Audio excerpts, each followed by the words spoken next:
Thank you, professors. Thank you for your time this morning.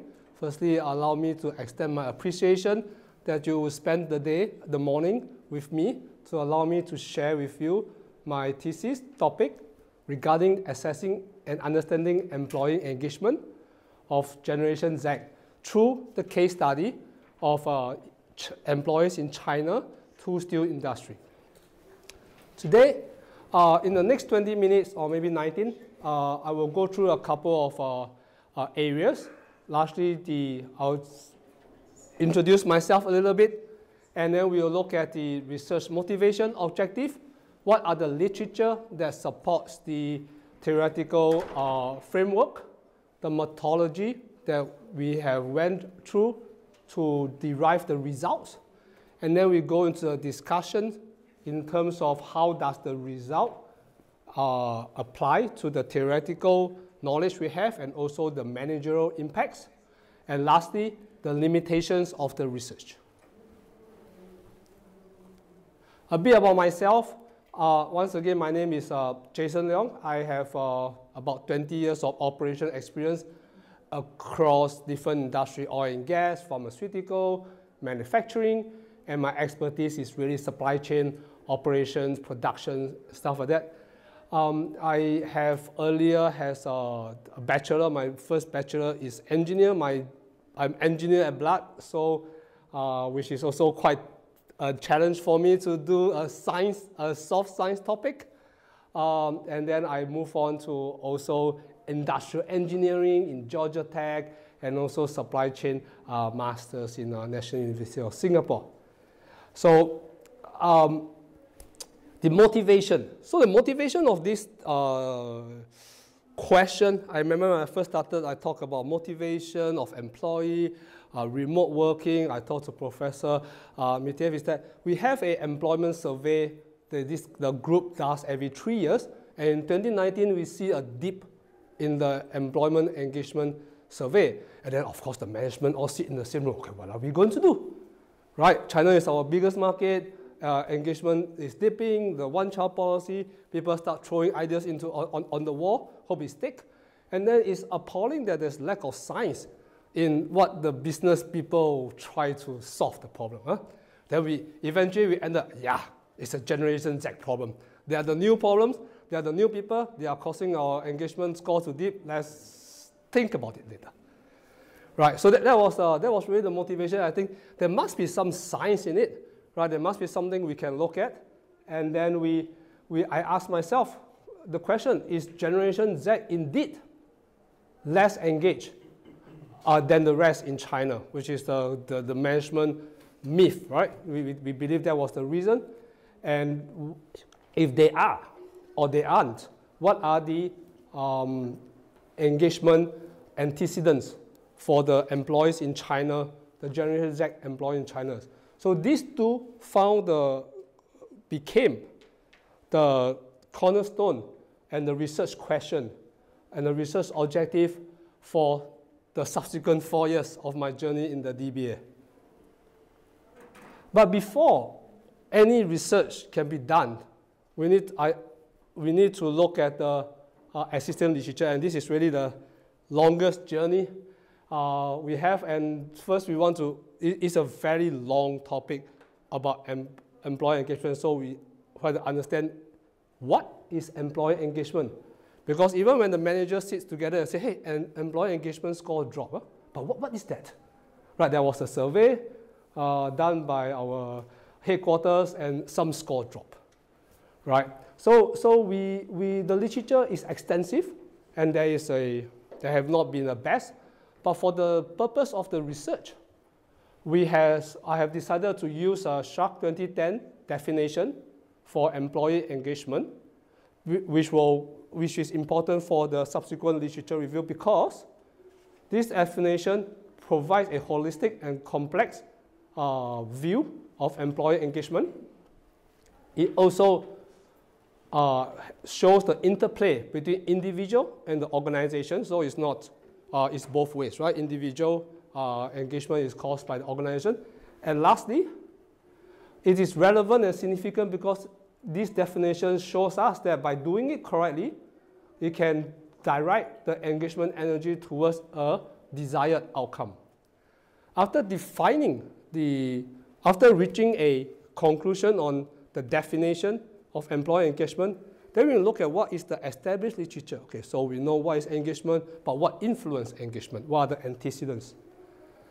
And to be honest, this is really, really vast. We have more than 50 or 60 very specific research categories or topics that affect employees' engagement. And we can broadly group them into 9 sections, which is things like job characteristics, like is there a task variety, the leadership, how is the leadership relationship, social support, when the employer needs help, are the colleagues helpful, job resource, is there tools, organization culture, job demand, is time, pressure, workload, perceived organizational support, job security, and psychological capital. So literature exists to tell us that employee engagement can be defined, employee engagement can be influenced by the following factors. Then we look at, can employee engagement be measured?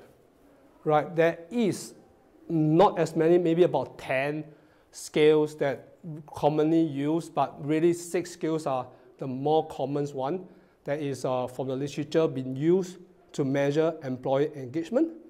And for the purpose of this research, I've decided to adopt the employee engagement scale, the EES, because it is well established, have good internal consistency. It is also developed by Shark, which is the definition we adopt in the earlier part. And Shark in 2016 further refined the EES scale from 21 questions to 15 questions. Now that we know that employee engagement can be defined, can be influenced, can be measured, and then we need to ask ourselves, is this thesis worth doing? Is this research worth doing? What is the outcome, right? And there is enough research to tell us that if we do employee engagement well, it can lead to positive impact to the organization in terms of satisfaction, performance, retention, and this research has continued even up to 2020 by Gallup, that organization performance continued to be a big impact by employee engagement. So enough about employee engagement. This research is not solely about employee engagement, but also about the people. So we went on and look at who are the people we are talking about. Okay, so we talk about Generation Z, and Generation Z literature largely revolve around the age born after 1995, with certain traits, and these traits have a different application even in the Chinese industry, like in China. For example, the young people like to embrace diversity and inclusivity, but one race controlled media is a very different meaning to them. And lastly, generation theory tells us that yes, it is true that different generations have different needs. Having gone through all these 6 key points, I formed the theoretical framework for the research. It tells me that generation does differ from generation theory. Generation Z has specific needs. Employee engagement can be influenced, it can be measured, and it has impact. And with this theoretical framework, I went forward to find the answers to the research questions. Moving on to the research method, referring to the research onion by Sanders in 2012, we have decided to use, as employee engagement is a socially constructed phenomenon, we have decided to use the qualitative approach so that we can explore the subjective experiences. And within the qualitative approach, we use the single case research strategy, single case type strategy, so that we can explore the experience and perception in a specific context and also identify the factors. The case study is voestalpine high-performance metals in China, spread across 16 cities with generations with population spread across all 4 generations and tested against the VOS 2002 to be relevant because you have a growing population or growing Generation Z. It's accessible because I work there. It's representative of the tool, steel, and manufacturing industry. And lastly, it's also diverse because it's across all cities, many cities, genders, blue and white collar. We did the data collection a 2-pronged approach. The first prong is to use a online survey and using engagements EES 15 as a survey to test the employment engagement score of the population and different generation. And the second part of the data collection is the interviews through 17 employees across diverse gender, job scope in an inductive approach. The pre-study survey shows us that it's sent to almost 1,000 employees with about 611 responding. 4 of them have bad data. And while testing between the 2 data sets, the employee engagement score of Generation Z and the employee engagement score of the rest of the population, it shows that the employee engagement score of Generation Z is considered statistically lower than the employee engagement score of the rest of the population. So this answers the first research question that yes, the Generation Z are indeed less engaged in the China, in the case study, than the rest of the population. And the results of the qualitative data collection through interview shows us that yes, and while the Generation Z employees are less engaged, there are antecedents that can influence those engagement level. Things like fairness, growth potential, compensation on the left, or things like on the right, interaction with colleagues, leadership are important and repeatedly mentioned during the interview that makes them more cognitive, emotionally, and behaviorally engaged during their daily work. So then we also answered the second research question that there are antecedents of the Generation Z employee engagement in the Chinese tool tools industry. Moving on to the discussion, if we look at what we have found in the data, and we look at what the literature and theory tell us, we have earlier mentioned 9 antecedents that is widely accepted in the literature review. Some of them are more applicable, and some of them are less applicable to the Generation Z. As you see, those highlighters in red are repeatedly mentioned like job characteristics.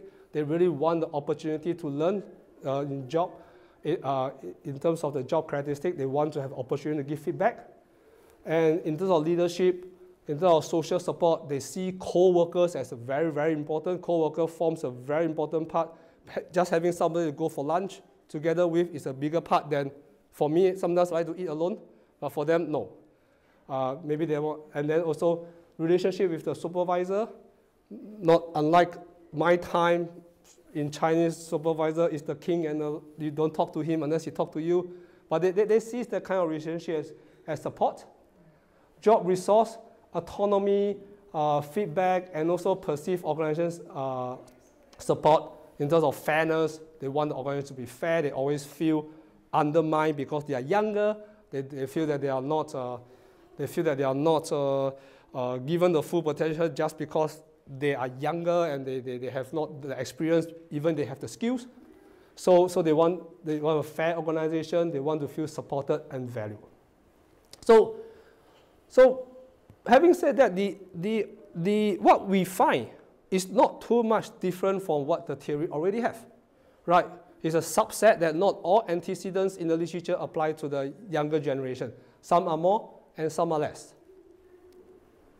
And in terms of the managerial implication, we can use this finding to really look at, if I look at myself, look at the organization I'm in, we very seldom, there's no science in how to engage the Generation Z, right? So with this, we can say that they think that feedback is very important.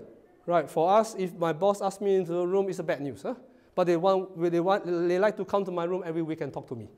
So that is the different situation. So we can build some areas for improvement, like feedback, like the type of leadership, like the workload compensation, and shown on the slide, to improve the employee engagement on the ground with the employees.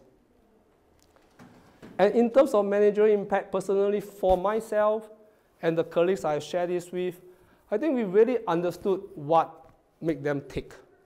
We also understood what is the difference between that they are a real generation. It's not just myth that there's this group of unknown people that have certain things different from the rest of the world and they makes our life difficult. That has always been the managerial perception of every new generation. And they also understand that we appreciate them more. We always say that they are high maintenance employee, the young employees are high maintenance employee, but because that's just their trait. They want to be talked to, they want to have feedback, they want to have growth potential, career path map out, and stuff like that. They are not being difficult. They are like this. So we have the skills to improve the employee engagement, productivity, and also the recommendation to apply so that we can make this happen. I hope I'm still good on time and I'm not rushing too much. This is the last second slide in terms of limitation. There are vast limitations in this research. The fact that it's a single case study and not a multi-case study. I would like to explain all the weaknesses. We are much here to understand what are the strengths and how to deal with that. We have always limitations. Yes, and when I look at them, to be honest, there is so many aspects, especially the feedback from the professor, the cultural part, the role in the family. Most of them are the single grandchildren, right? If you look at geographical location, it's not about location. If you are single grandchildren and your family is rich, they want to go to the biggest city, no matter how far it is. But if you are single grandchildren and your family is not rich, I need to be near my parent. I need to work there. So geographical location is important to them in terms of job demand, but it's important to them in a different way. There's an aspect of role, family role that I did not explore. There's an aspect of culture I did not explore.